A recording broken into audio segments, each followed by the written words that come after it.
حضور علیہ السلام نے ارشاد فرمایا کہ بندہ کہتا ہے میرا مال، اس کے مال تین ہیں۔ ایک مال وہ جو اس نے کھایا اور ضائع کر دیا، دوسرا اس کا مال وہ ہے جو اس نے پہنا اور پرانا کر دیا، اور تیسرا اس کا مال وہ ہے جو اس نے آگے بھیج دیا۔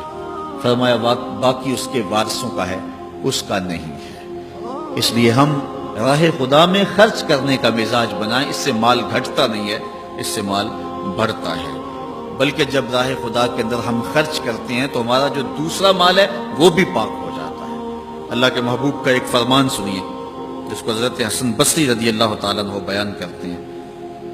فرمایا کہ اپنے مال کو، اپنے اموال کو زکوٰۃ سے پاک کرو اور اپنے مریضوں کا علاج صدقے سے کرو، اور جب مصیبتیں اور بلائیں تمہارا رخ کریں تو پھر دعا سے اور اللہ کے حضور زاری سے اللہ کی مدد چاہو۔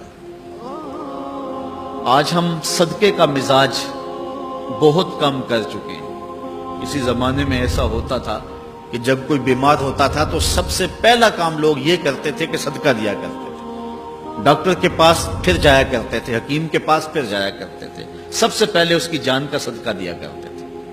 صدقہ قضا کو بدل دیتا ہے، تقدیر کو بدل دیتا ہے۔ صدقہ سے اپنے مریضوں کا علاج کرو۔ اصل ڈاکٹر کے پاس جانا، علاج کروانا سنت ہے، اس کی ممانعت نہیں ہے، لیکن یہ بات ہمیشہ ذہن میں رکھیے گا کہ ڈاکٹر کے پاس دوا ہے، شفا نہیں ہے۔ شفا اللہ کے دستے کرم میں ہے۔ اس لیے جب بھی بیمار ہو جاؤ تو پہلے صدقہ کرو اور پھر ڈاکٹر کے پاس جاؤ، اللہ اس صدقے کی برکت سے ڈاکٹر کی دوا میں شفا رکھ دے گا، کیونکہ شفا تو اس کے حکم میں ہے نا، چیزوں میں تو شفا نہیں ہے، وہ تو اس نے حکم جہاں دے دیا وہاں شفا ہے۔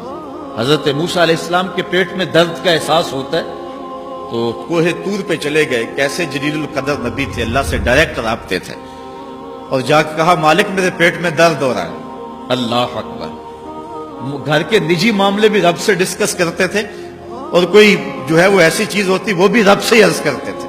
کہا میرے مالک میرے پیٹ میں درد کا احساس ہو رہا ہے، دوائی کی پوری لینی ہے تو وہ بھی جا کے کوہ طور سے رب سے ہی لیتے تھے۔ تو اللہ تعالیٰ فرمایا فلان جنگل میں چلے جاؤ، وہاں اس شکل کے پتوں کی ایک بوٹی ہے، اس کو توڑو نچوڑو، اس کا پانی پیو، تمہیں شفا مل جائے گی۔ حضرت موسیٰ علیہ السلام گئے اور جا کے بوٹی کو توڑا، نچوڑا، پانی پیا، شفا ہو۔ کچھ عرصہ بیتا، دوبارہ اسی طرح کا درد جاگا۔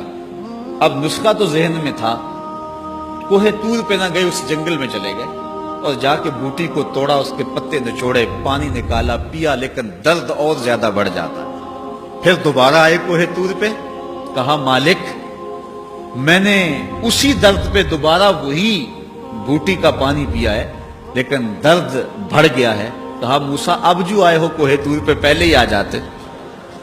تو عرض کی مالک بوٹی بھی وہی اور درد بھی وہی۔ فرمایا سب کچھ وہی ہے لیکن پہلے میرا حکم تھا، اب میرا حکم ساتھ شامل نہیں تھا۔ شفا بوٹے میں نہیں رکھی، شفا تو میرے حکم میں رکھی ہوئی۔ اس لیے ڈاکٹر کے پاس جاؤ، حکیم کے پاس جاؤ، لیکن شفا اللہ سے مانگو کہ شفا ہمیں دینے والا وہ ہے، وہ ایک وسیلہ ہے، ایک ظاہری طریقہ ہے۔